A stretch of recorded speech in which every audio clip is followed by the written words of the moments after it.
नमस्कार। माइलस्टोन के YouTube channel पर आप सभी का हार्दिक स्वागत है।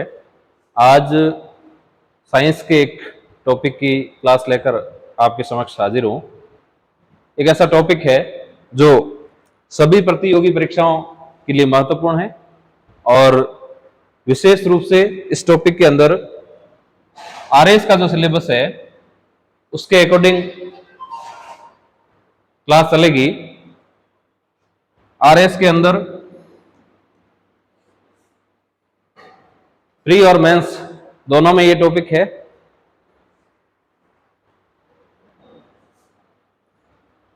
रक्त समूह। तो सबसे पहले हम रक्त परिसंचरण क्या होता है इसके बारे में पढ़ लेंगे। उसके बाद पढ़ेंगे रक्त संरचना। रक्त की संरचना क्या है, इसके कार्य क्या है। संरचना और कार्य मेंस के अंदर है। प्री के अंदर है रक्त समूह।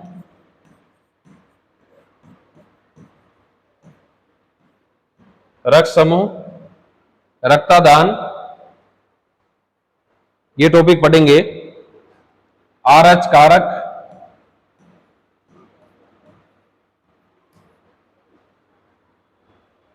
शुरू करते हैं क्लास।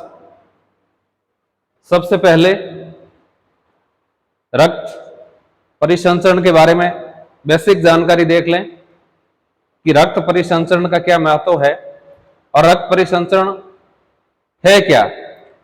हमारे शरीर के बहुत सारे पार्ट है, बहुत सारे शरीर के अंदर सिस्टम है, उनके अंदर जो है कोऑर्डिनेशन का काम, समन्वय का काम या एक सिस्टम से दूसरे सिस्टम तक पदार्थों को पहुंचाने का जो कार्य करता है वो रक्त परिसंचरण तंत्र कहलाता है। नाम से स्पष्ट है, सर्कुलेशन, परिसंचरण।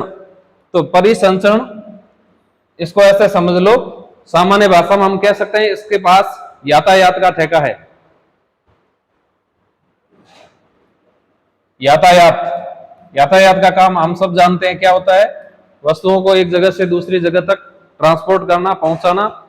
तो हमारे शरीर में जैसे हमने भोजन किया, भोजन का डाइजेशन हुआ, उससे बनता है ग्लूकोज, और ग्लूकोज जब बन गया तो उस ग्लूकोज को बॉडी के हर पार्ट तक, हर कोशिका तक पहुंचाने का कार्य रक्त करेगा। इसी प्रकार हमारे शरीर की कोशिकाओं में बहुत सारी उपापचयी क्रियाएं होती रहती हैं। उसके फलस्वरूप बहुत सारे अपशिष्ट पदार्थ बनते हैं। उन अपशिष्ट पदार्थों को भी संबंधित अंगों तक, यानी उसको शरीर से बाहर निकालने के लिए जैसे अंग है, जैसे गुर्दे हैं, तो गुर्दों तक पहुंचाने का कार्य भी कौन करेगा? रक्त करेगा।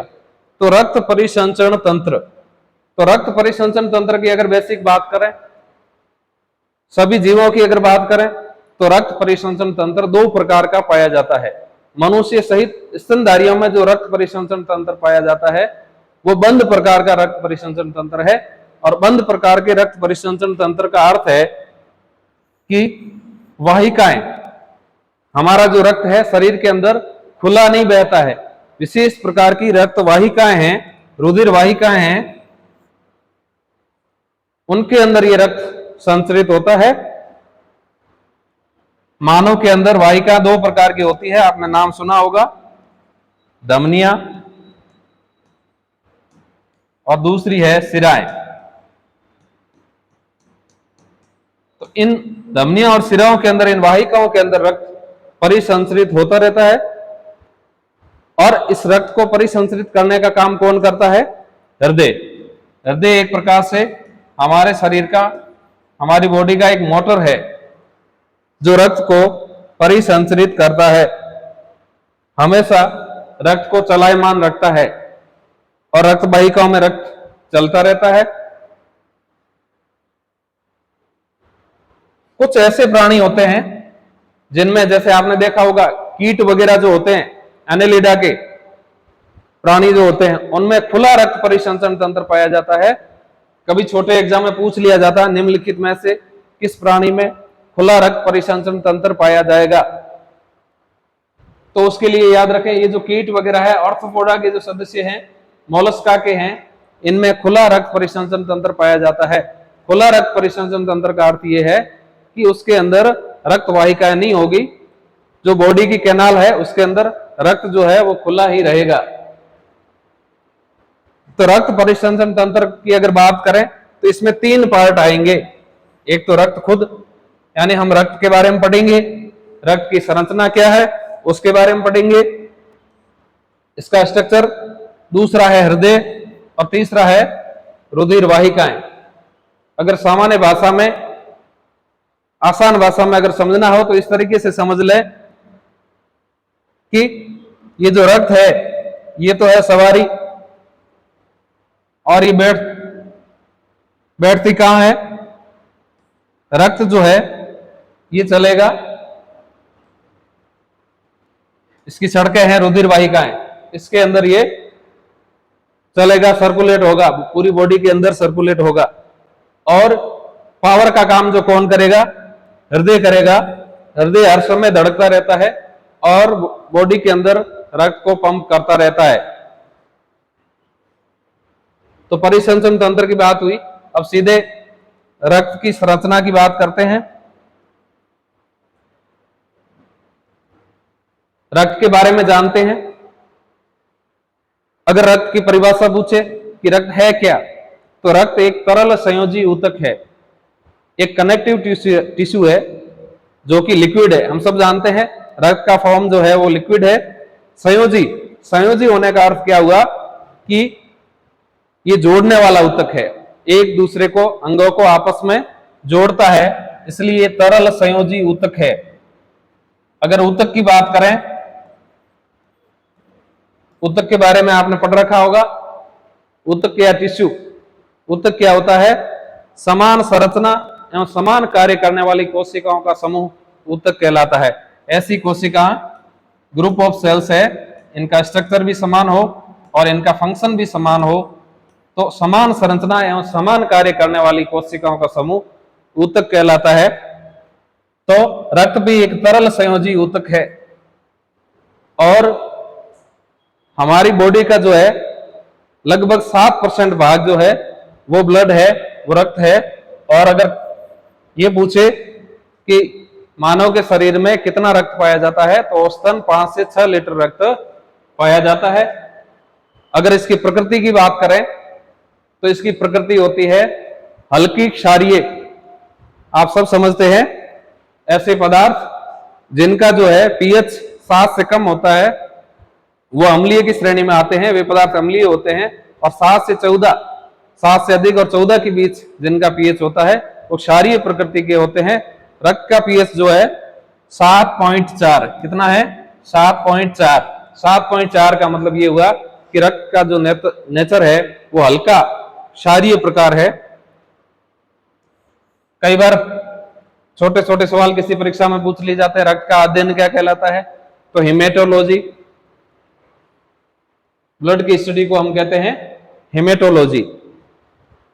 अब हम विस्तार से रक्त की जो संरचना है इसको विस्तार से पढ़ेंगे।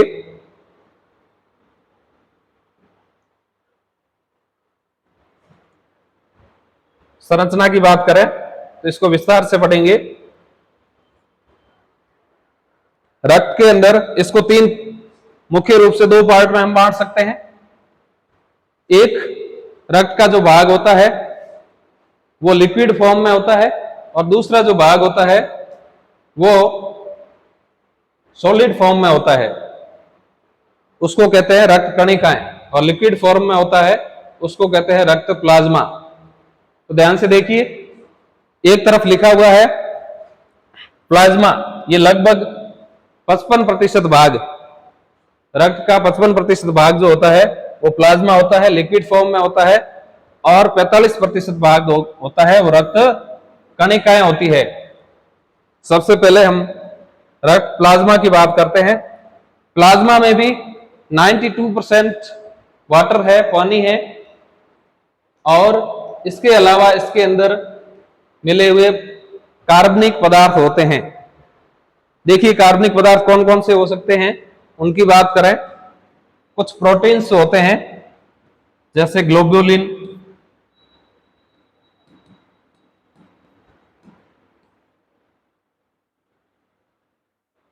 प्रोथ्रोम्बिन, प्रोथ्रोम्बिन का नाम सुना होगा, आगे आएगा, रक्त का थक्का जमाने में इसका रोल रहता है। इस प्रकार के जो पदार्थ होते हैं, इसके अलावा घुलित पदार्थ होते हैं कुछ, जैसे हमारे भोजन का पाचन हो गया, और भोजन हम सब जानते हैं भोजन का पाचन होता है, उसके फलस्वरूप जो यौगिक बनता है उसका नाम है ग्लूकोज, कोशिकीय ईंधन। तो ग्लूकोज घुलित अवस्था में रहता है। इसके अलावा हमारी बॉडी की सेल्स जो है बहुत सारे अपशिष्ट पदार्थ बनाती है, यूरिया, यूरिक एसिड, वो भी घुलित अवस्था में रहते हैं। तो ये सारे पार्ट्स, ये सारे भाग जो है कार्बनिक पदार्थों की श्रेणी में आएंगे जो प्लाज्मा के अंदर घुले हुए रहते हैं। जैसे ग्लोबुलिन, ग्लोबुलिन की अगर बात करें तो इसमें एक गामा ग्लोबुलिन होती है, अल्फा, बीटा, गामा 3 प्रकार की होती है। जो गामा ग्लोबुलिन होती है वो हमारी एंटीबॉडी बनाती है। आगे चलते हैं, रक्त कणिकाओं की बात करते हैं। रक्त कणिकाएं 3 प्रकार की होती है। आप सबने सुन रखा है रक्त कणिकाएं कितने प्रकार की होती है? 3 प्रकार की होती है, RBC, WBC and platelets. RBC जिसको इरिथ्रोसाइट्स भी कहते हैं, लाल रक्त कणिकाएं। दूसरी होती है डब्ल्यूबीसी, श्वेताणु या श्वेत रक्त कणिकाएं, या इसका एक और नाम है ल्यूकोसाइट्स।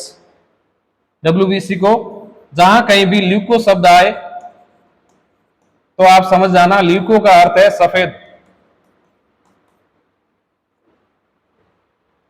तो आरबीसी, डब्ल्यूबीसी, और तीसरी होती है बिंबाणु, इंग्लिश में कहते हैं प्लेटलेट्स या थ्रोम्बोसाइट्स। ये जो प्लेटलेट्स या थ्रोम्बोसाइट्स हैं, इनका भी आपने बहुत सारा नाम बहुत बार सुन रखा होगा। डेंगू रोग जब हो जाता है तो हमारी बॉडी में प्लेटलेट्स कम बन जाती है और रक्त का थक्का जमाने की जो क्षमता है वो कम बढ़ जाती है। इसका आगे उल्लेख करेंगे विस्तार से। तो कणिकाणुओं में सबसे पहले है आरबीसी, उसके बाद है डब्ल्यूबीसी, और तीसरा है प्लेटलेट्स या बिंबाणु। तो डब्ल्यूबीसी को पढ़ ले पहले। ये हमारा रक्षा मंत्रालय है, हमारे शरीर का रक्षा मंत्रालय है। रक्षा मंत्रालय क्यों कह रहा हूं? क्योंकि हमारे शरीर का जो इम्यून सिस्टम होता है, रोग प्रतिरोधक क्षमता जो होती है, वो हमेशा डब्ल्यूबीसी पे डिपेंड करती है। डब्ल्यूबीसी जो कोशिकाएं होती है वो रोगाणुओं से लड़ने का काम करती है। यही जो है उनके खिलाफ बाहर से जो भी एंटीजन आएगा उनके खिलाफ एंटीबॉडी बनेगी, वो डब्ल्यूबीसी के अंदर ही बनेगी। डब्ल्यूबीसी को 2 आधार पे बांटा जाता है।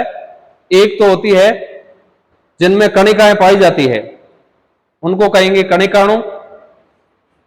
जिनमें कणिकाएं पाई जाएगी उनको क्या कहेंगे?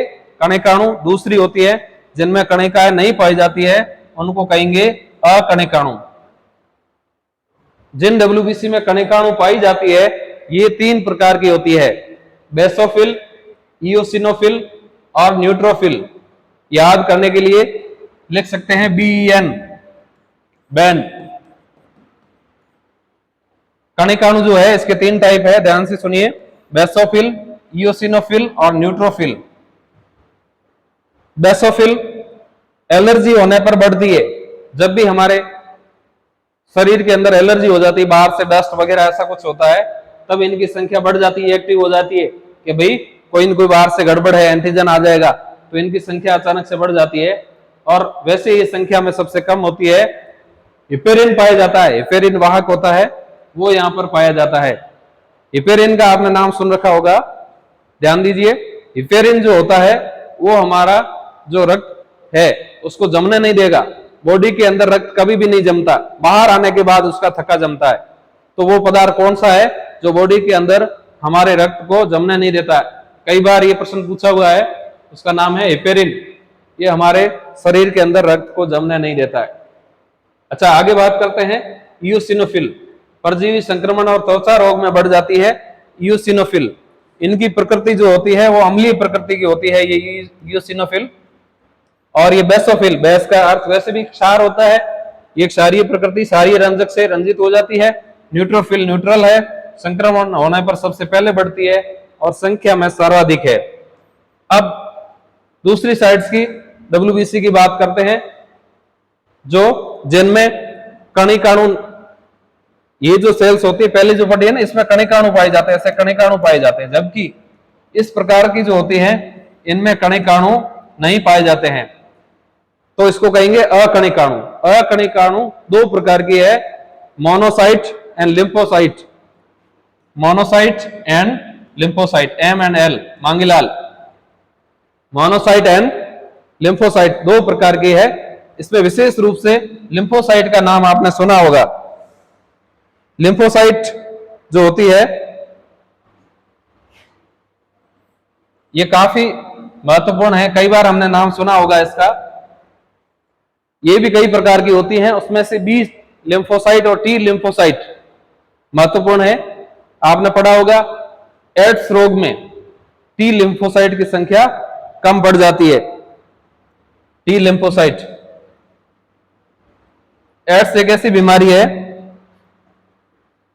उसमें हमारे शरीर का जो है इम्यून सिस्टम कमजोर पड़ जाता है, रोगों से लड़ने की क्षमता जो है वो बिल्कुल कमजोर पड़ जाती है। वो कमजोर क्यों पड़ती है? क्योंकि वो जो वायरस है उससे टी लिम्फोसाइट की संख्या जो है कम बढ़ जाएगी। अब काम ही WBC का काम क्या है? रक्षा करना। अब जब रक्षा करने वाला ही नहीं रहेगा तो शरीर कमजोर पड़ जाएगा और हमारा जो है रोगों से लड़ने की जो क्षमता है वो कम हो जाती है। इसलिए ये ग्रुप ऑफ डिजीज है, सिंड्रोम। सिंड्रोम होता है, सिंड्रोम का अर्थ है ग्रुप ऑफ डिजीज। एड्स में क्या होता है? बहुत सारी बीमारियां एक साथ लग जाती है, यानी रोगों से लड़ने की क्षमता कम पड़ जाती है। चलिए आगे बढ़ते हैं। हमने कणिकाणु की बात कर रहे थे। कणिका तीन प्रकार की, RBC, WBC एंड प्लेटलेट्स, तीन प्रकार की। WBC को हमने पहले देख लिया, अब हम पढ़ेंगे RBC और प्लेटलेट्स।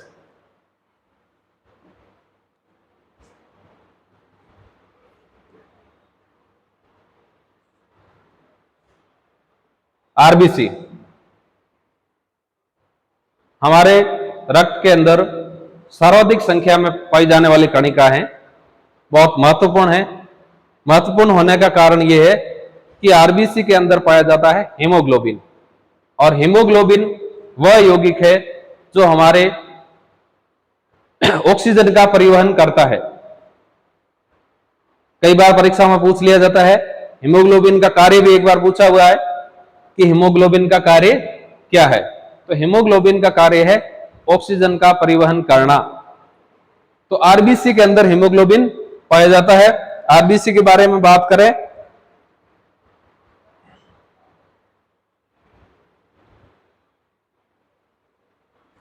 RBC की संरचना के बारे में अगर बात करें तो ये इस प्रकार की उभय उत्तल प्रकार की इसकी संरचना होती है। उभय उत्तल, उभय उत्तल का मतलब ये हुआ कि इस प्रकार की जो है तस्त्री नुमा इसकी संरचना होती है, तस्त्री जैसी होती है। उत्तल हमने फिजिक्स के अंदर पढ़ा है, सॉरी उभय अवतल है, कॉनकेव है, बाई कॉनकेव कहते हैं, बाई कॉनकेव। उभय अवतल यानी बीच में जो है वो धसा हुआ होगा, किनारे मोटे होंगे, इस प्रकार की तस्त्री नुमा इसकी RBC की संरचना होती है। RBC के अंदर केंद्रक नहीं पाया जाता है, RBC के अंदर केंद्रक नहीं पाया जाता है, केवल ऊंट एवं लामा के RBC के अंदर केंद्रक पाया जाता है, बाकी RBC के अंदर केंद्रक नहीं पाया जाता है। और इसकी आकार के बारे में बात होगी, केंद्रक के बारे में, और रुधिर कणिकाओं का 95% भाग, यानी तीनों जो रुधिर कणिका है उसमें सर्वाधिक मात्रा में अगर पूछा जाए तो कौन सी कणिका है? वो है RBC। और RBC में पाया जाता है हीमोग्लोबिन। RBC में क्या पाया जाता है? Haemoglobin, HB। हिम और ग्लोबिन, हिम होता है वर्णक, ग्लोबिन होता है प्रोटीन, इससे बना हुआ एक पदार्थ है जिसका नाम है haemoglobin. Him plus globin, him वर्णक है, जो इसका कलर लाल करता है। इसका कलर लाल होने का कारण क्या है? हीमोग्लोबिन। अब आपको पूछे कि रक्त का कलर लाल क्यों होता है? ऑप्शन में अगर हीमोग्लोबिन नहीं है, आरबीसी है, तो आरबीसी सही है। फिर आरबीसी के अलावा आरबीसी भी है, ये भी लिखा हुआ है। आरबीसी के अंदर भी कौन जिम्मेदार? हीमोग्लोबिन। हीमोग्लोबिन के अंदर हिम वर्णक पाया जाता है, इसके कारण रक्त का जो रंग होता है वो लाल होता है। हीमोग्लोबिन का काम क्या है? हीमोग्लोबिन हमारे शरीर के अंदर रक्त, ये जो ऑक्सीजन होती है इसका परिवहन, फेफड़ों से जैसे ही रक्त जो है ऑक्सीजन प्राप्त करता है, वो ऑक्सीजन हीमोग्लोबिन के साथ बाउंड हो जाती है, एक अस्थायी यौगिक बनाती है, ऑक्सी हीमोग्लोबिन। उस यौगिक का नाम है ऑक्सी हीमोग्लोबिन प्लस ऑक्सीजन, उससे बनता है ऑक्सी हीमोग्लोबिन। ऑक्सी हीमोग्लोबिन, और यह अस्थायी कंपाउंड है। गंतव्य कोशिका तक पहुंचकर ये यौगिक टूट जाता है, ऑक्सीजन उस कोशिका को मिल जाती है, हीमोग्लोबिन वापस आरबीसी के अंदर है ही है। तो इस प्रकार से हीमोग्लोबिन ऑक्सीजन के परिवहन का कार्य करता है। अच्छा, आरबीसी के बारे में कुछ और जानकारी जो दे रखी है कि इसका जीवन काल जो है वो 120 दिन है, संख्या 5.5 लाख प्रति mm³, मेल फीमेल में थोड़ा सा वेरिएशन होता है। आरबीसी कशेरुक प्राणियों में पाई जाती है। और आरबीसी की अधिकता से कौन सा रोग होता है और कमी से कौन सा रोग होता है? कमी से आप सबने सुन रखा होगा एनीमिया, एनीमिया रोग। एनीमिया रोग से लड़ने के लिए जो है विद्यालयों में वगैरह में टेबलेट्स भी बांटी जाती है बच्चों के लिए। तो एनीमिया है वो तो है कमी से, और आरबीसी अगर बढ़ जाए तो उससे रोग होता है पॉलीसाइथेमिया। आरबीसी की संख्या जरूरत से ज्यादा अगर बढ़ जाती है तो उससे जो विकार होता है उसका नाम है पॉलीसाइथेमिया, और कम हो जाती है तो उसका नाम है एनीमिया। अच्छा, एक फैक्ट लिखा हुआ है, ऊंचाई पर जाने पर इसकी संख्या बढ़ जाती है, आरबीसी की संख्या बढ़ जाती है। ऊंचाई पर जाने का मतलब ये नहीं है कि आप थोड़ी देर ऊंचाई पे छत पे चले गए अचानक आरबीसी की संख्या बढ़ गई। इसका कहने का सेंस ये है कि जो पहाड़ी लोग हैं, जो ज्यादा अल्टीट्यूड, ज्यादा हाइट पे रहते हैं, ज्यादा तुंगता पे रहते हैं, उन लोगों में आरबीसी की संख्या ज्यादा होती है। सीधी सी बात है कि उन लोगों को ऊंचाई पर जाने पर आपको पता है वायुमंडलीय दाब कम हो जाता है, ऑक्सीजन की मात्रा कम हो जाती है, ज्यादा